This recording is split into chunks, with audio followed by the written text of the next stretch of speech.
Welcome to Techtastic, the podcast that explores the cutting-edge world of technology and its impact on society. New breakthroughs and developments are revolutionizing the world around us, presenting exciting opportunities as well as complex challenges.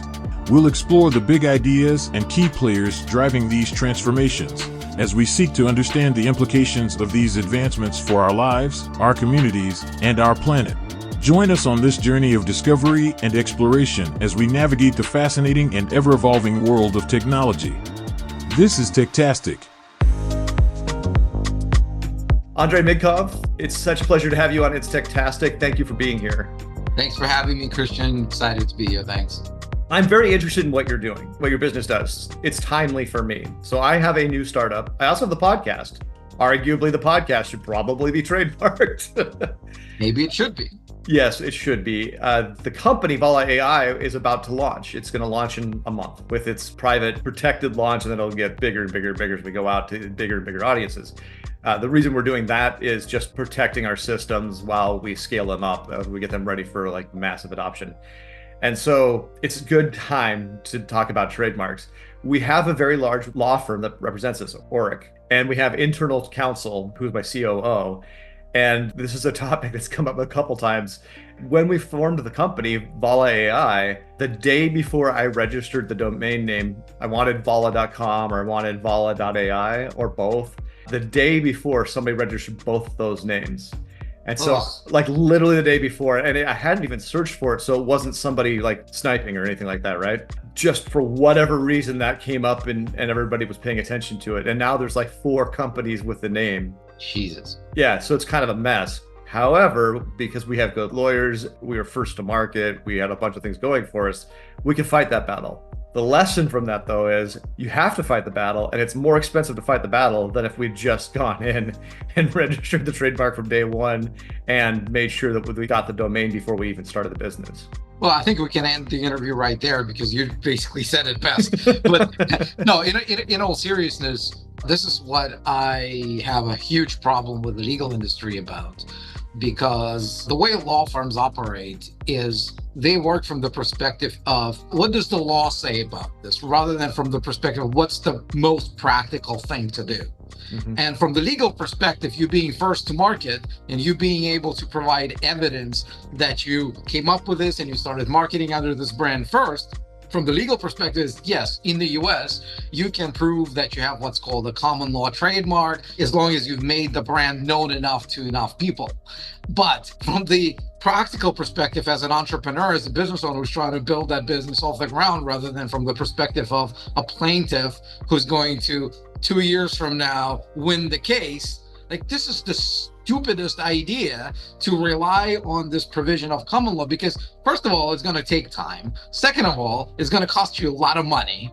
And third of all, there's still uncertainty, right? You're not certain that they're going to win, because who knows, maybe those other guys can also provide evidence that they've started doing this first, right? And you don't know, right? Whereas you showing the judge a simple piece of paper that says you registered this trademark, that's it, right? And you having filed your trademark first means that USPTO examiner, who looks at those other guys filing the same trademark 3 days later, is going to suspend their application until yours registers. And once yours registers, they're going to deny theirs. That's it, right? It's a much simpler process for which trademarks were invented. Right? The whole idea of registering trademarks came from the concern that, hey, people come up with brands and they need to find a way to protect them somehow. Before, they had this common law when you would go to court and say, well, you know, I've been making these gadgets forever. I'm known in this city, in this town for making these gadgets, and these bad people are trying to pass off as me, right? And they're getting unfair advantage. Let's have them not do this, right? And then at some point when businesses started growing, when it was no longer just one guy, you know, making shoes in the city, but it was becoming an enterprise, and you know, the capitalism grew, they realized, oh, we actually have to give these people a more robust way of protecting their rights. That's why they came up with trademarks. So why would someone in the 21st century want to go back to the tools that they had in 19th is beyond me. Agreed. It's daunting when you're an entrepreneur stepping into it. There's 1,000 things that you need to do, right? When you're first starting a company, and there's like a hierarchy of Maslow's hierarchy of needs kind of view. And for me, like air is the first thing you always need to survive as a human being, and air for a company is capital. So the first thing you always do is you worry about having enough money to do anything. With air, you seek water, and what water is like having a product or having a service to sell. But what everybody skips over in this whole thing is the two parts of IP that you probably need. One is you have a name that you need to protect, because to your point, somebody could be out running around and using it and doing damage to your business because they're selling it and not providing the service. They could, like running a scam, right? Or whatever else, right? Just doing a shoddy job of it, or they could just steal what you're doing. The other is I'm doing something unique that I invented and I need to protect that also.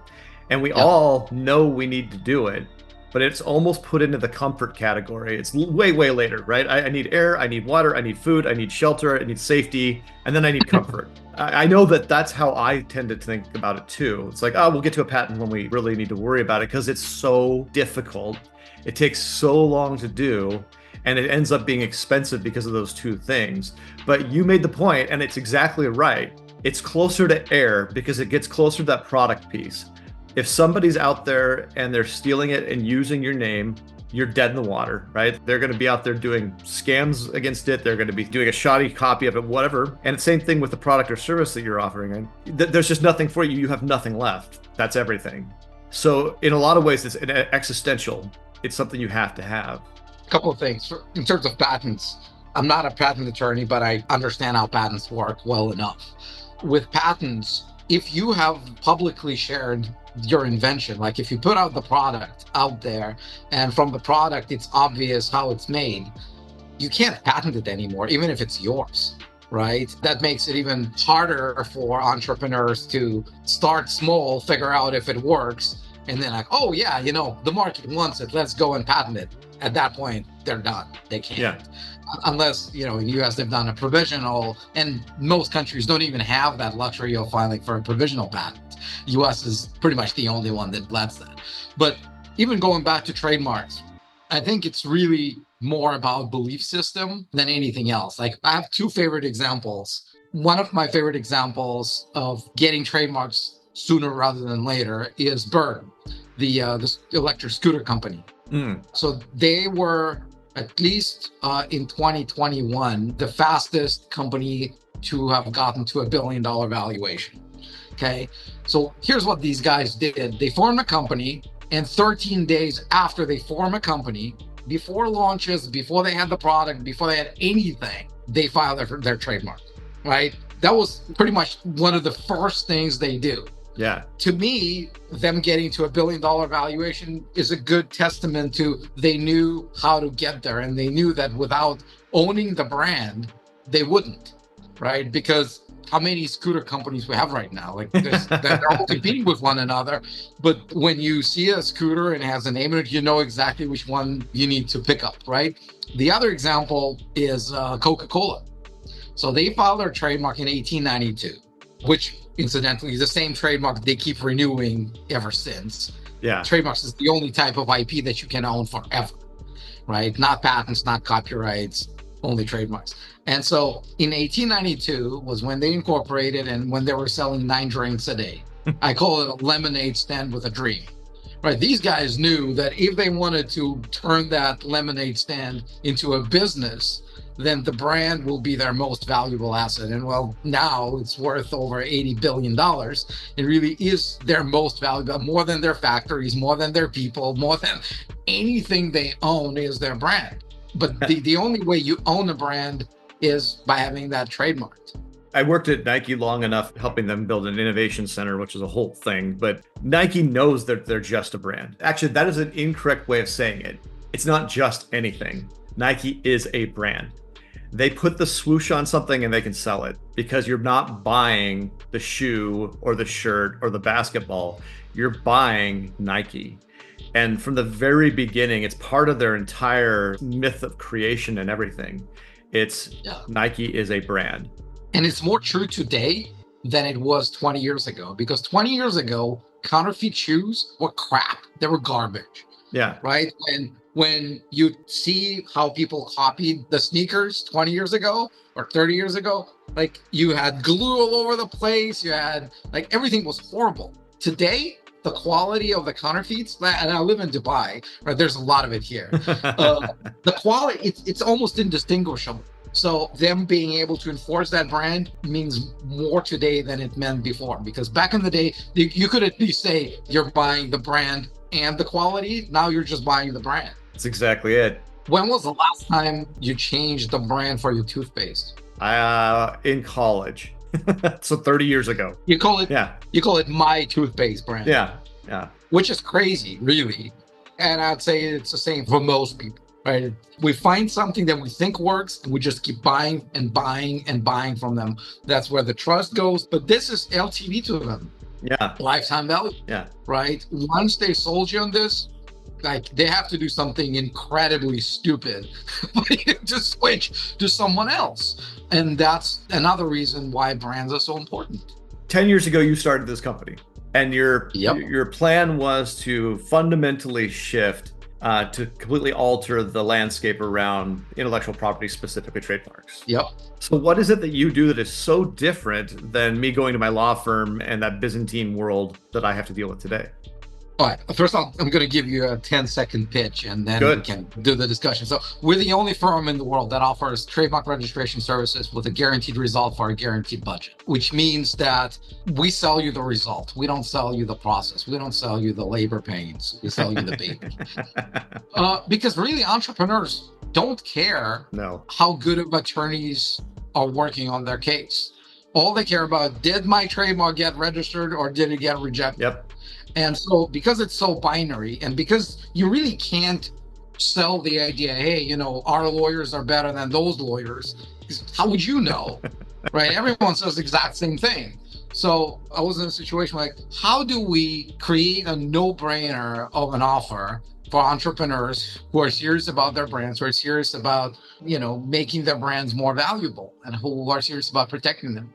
And I thought, well, let's say that if they can't get the result that we told them we're going to get for them, we're going to give them all their money back. And when I came up with this idea in 2013, I went to my first INTA meeting, which is like a international meeting of trademark attorneys from around the world. Like imagine 10,000 trademark lawyers in one room. That's what it is. Wow, sounds like a party. I know. And so the Dallas, Texas.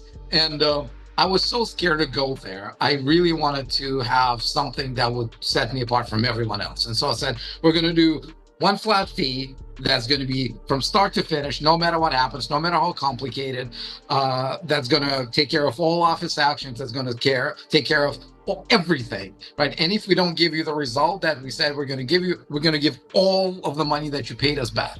And everyone told me I was nuts. Everyone told me this cannot be done, because I said, well, what if this? And what if we get an office? I well, what if that?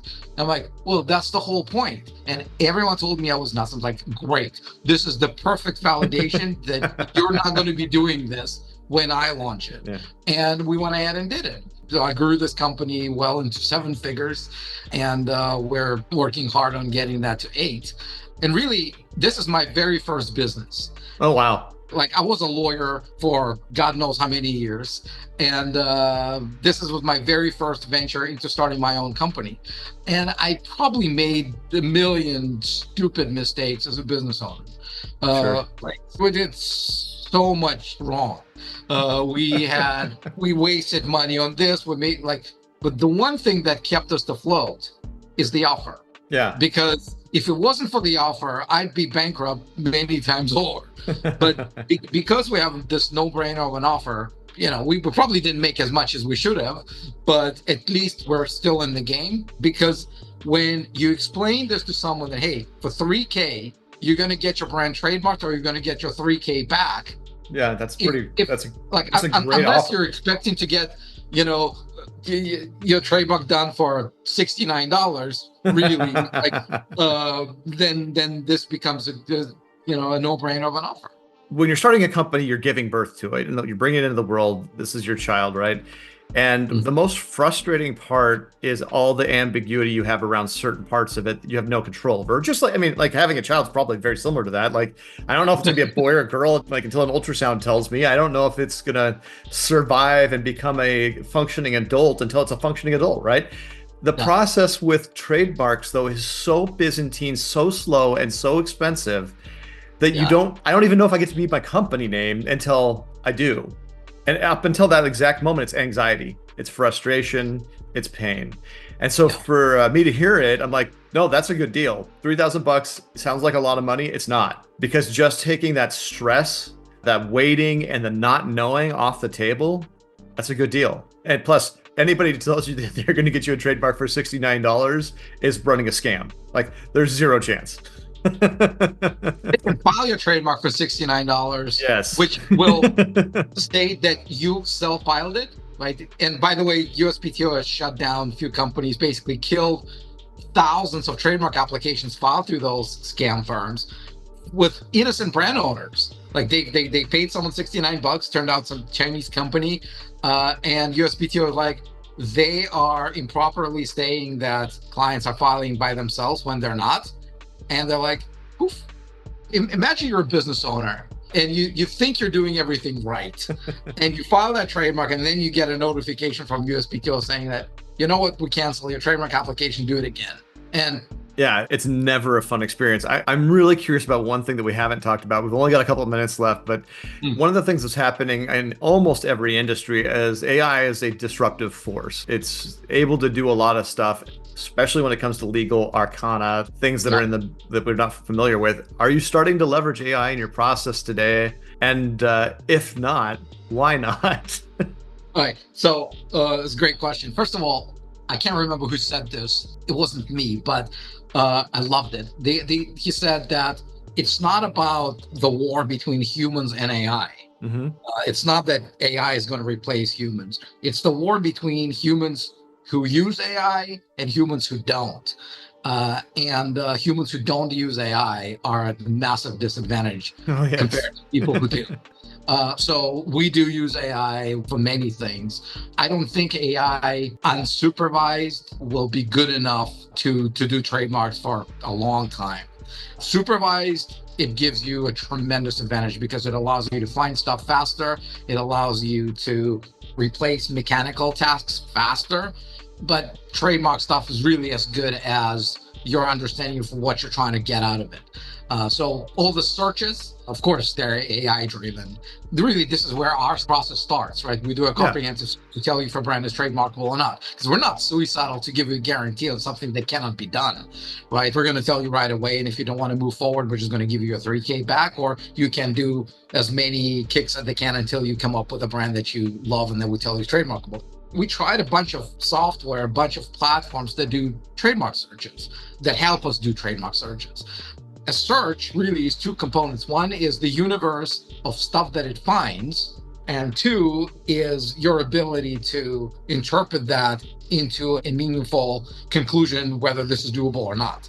Right. And there are more and more platforms popping up, of course, that do trademark searches. Some of them are really, really bad at giving you the proper universe of trademarks for us to look at. They try to too much to make conclusions for humans, and they're not doing a good job at that, right? And we had a luxury of being able to compare. We just run the same search on multiple platforms, and we see like, this gave us this result and this result and this result. These are critical for you to know that they're there, right? But this platform didn't, and this platform didn't. So like, we can't rely on this platform because our money is, at stake, because we are to give the refund if we miss that.